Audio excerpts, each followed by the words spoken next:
Hi, I'm Chuck Quinton, founder of RotarySwing.com, and the one thing that we're probably known the best for is teaching you really how to practice productively the right things in the golf swing. But most golfers don't get past the first part, and that is how to practice. If you're like most golfers, you just step up there, you go to the range, and you just start wailing around on balls, and we call you Machine Gun Rick. You just keep pounding ball after ball. You're not really getting anywhere, maybe getting a little bit of exercise, but there's a lot more productive ways to burn calories if that's what you're after. Of course, I know that's not what you're looking for, so if you don't understand how to practice golf, or maybe you think you do, but you're probably not practicing the right way, listen up, because today's video is all about understanding how the pros practice differently than you. I'm going to use a quick story for you about the good old famous Tiger Woods. I used to live in Windermere, Florida. I practiced and taught a bunch of golfers at Isleworth, where of course Tiger lived for many, many years. And I used to stand there, hit balls next to Tiger, watch him practice, talk to him.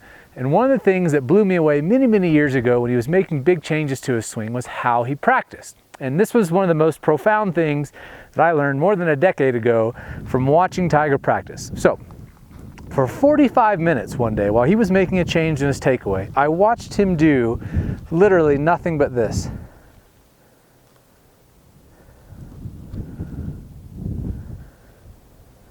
For 45 minutes, and he never hit a single ball. Now I'm warming up to go play, I'm shooting the bull, talking to my friends, all that stuff while I'm watching him do this, and I watched him never ever hit a single ball. And I thought, wow, this guy really understands how the brain learns. This is why he's been able to make such massive changes to his golf swing and still play at an incredibly high level while going through changes. Now, if you're like most golfers, when you start making changes to your swing, all bets are off. You can't break 100 to save your life. Tiger was able to go out and still win while making massive changes to his swing. And the reason is he understands how the brain learns new movement patterns. And that's what it's all about. Your brain does not learn anything when you're just up there wailing away on balls and using ball flight as your feedback mechanism. If you're relying on ball flight to tell you whether or not you're being successful in the practice you're making, you're missing the entire point. The golf swing is about teaching your body how to move the way you want it to move. Now, no matter what swing theory, method, whatever you want to follow, this rule is inalienable. Everybody has to follow the same thing. If you're trying to make a change to your swing and the way that your body moves, you need to focus on your body, not what the ball's doing. I always tell my students the same thing.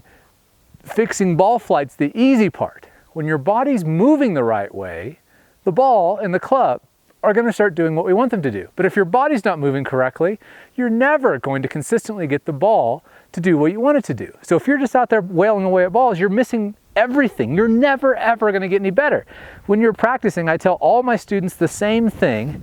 For every single ball that you hit, if you're getting ready to hit a ball, and let's say you're working on your takeaway like Tiger was, I'm going to do at least 5 practice swings, at least, preferably much more, at least 10.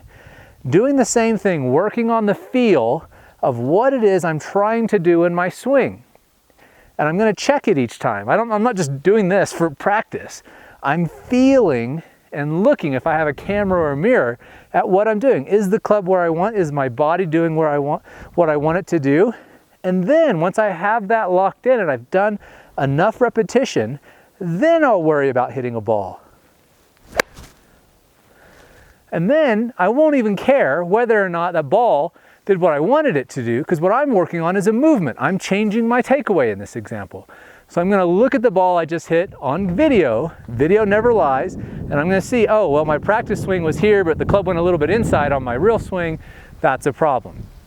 That's just a precursor, an introduction to why you're not improving. You have to practice the way your brain learns new movement patterns. And Rotary Swing system is built around this entire philosophy. In fact, my whole undergrad degree is in psychology.